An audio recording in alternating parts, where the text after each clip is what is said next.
Fala, meus queridos, a graça e a paz do Senhor Jesus esteja nos vossos corações. E como vocês sabem, nós estamos vivendo um tempo de colheita, né?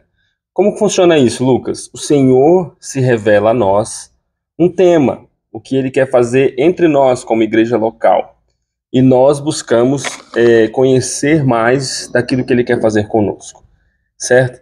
E vamos nos aprofundando. E com certeza o Espírito de Deus vai se revelando a nós e vai dando também para nós provisão, vai nos dando as saídas, as soluções para aquilo que estamos buscando, né? O que precisamos é de um coração disposto a servir ao Senhor, certo?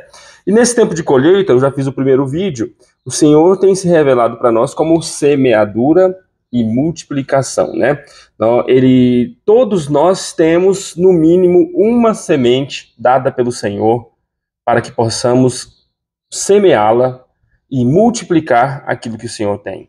O que é uma semente, Lucas? Uma habilidade, provavelmente uma habilidade que o Senhor te deu para semear a palavra, para semear a obra de Deus, em várias áreas, certo?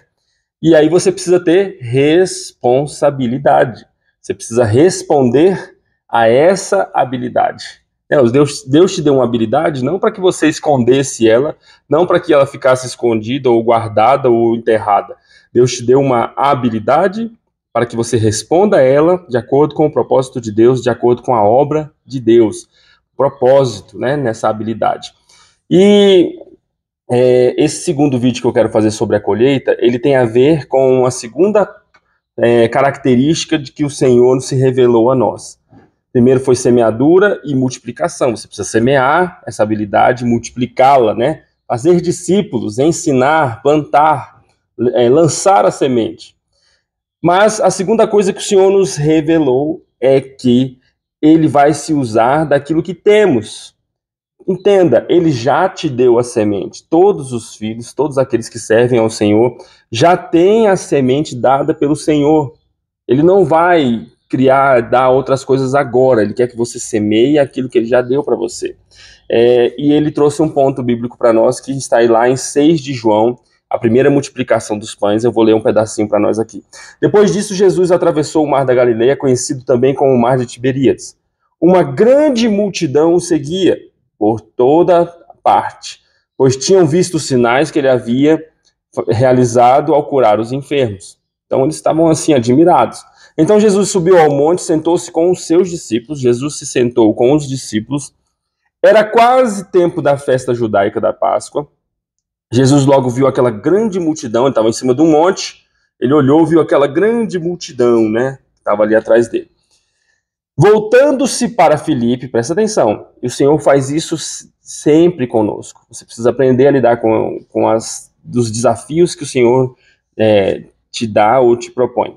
Voltando-se logo para Filipe, perguntou: onde podemos comprar pão para alimentar toda essa gente? Eles estavam num monte, tipo numa cidade de interior, afastado um pouco da cidade, e lá estava uma multidão, né?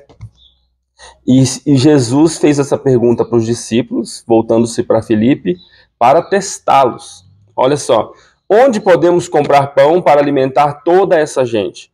Disse isso para pôr Filipe à prova, pois já o sabia o que ia fazer. Viu?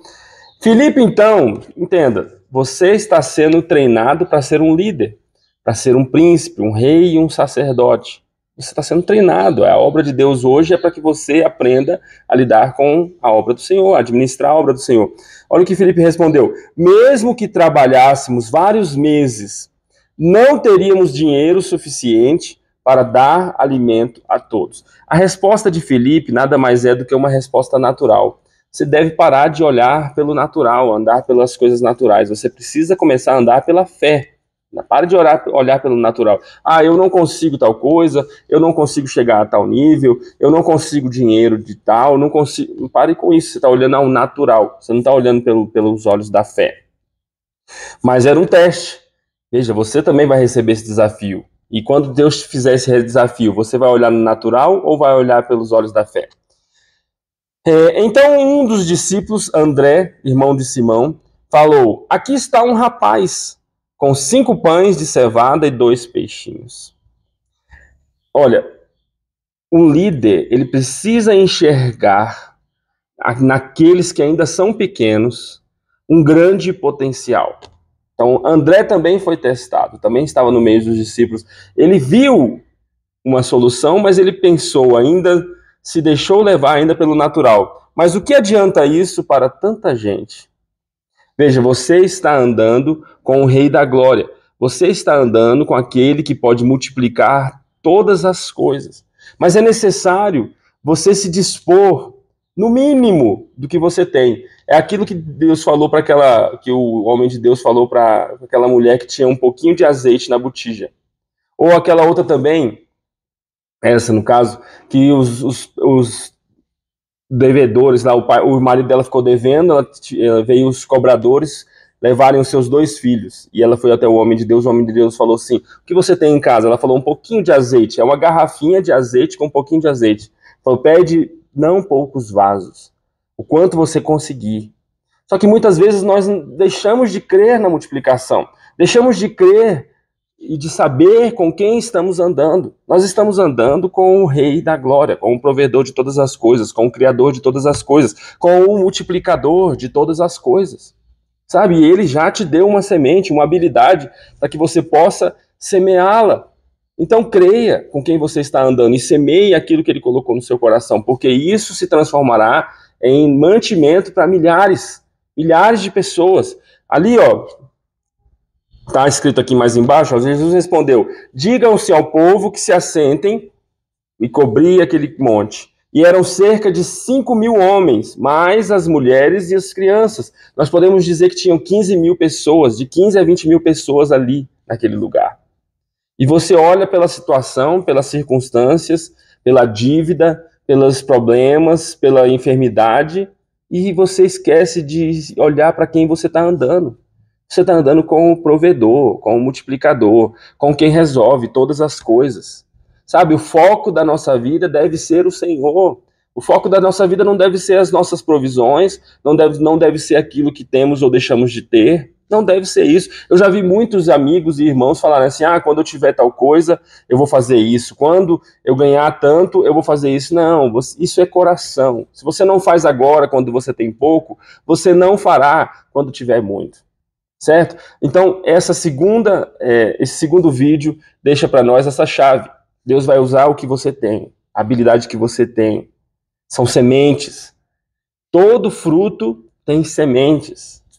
No mínimo uma, né? O abacate tem uma semente, mas a melancia tem várias sementes.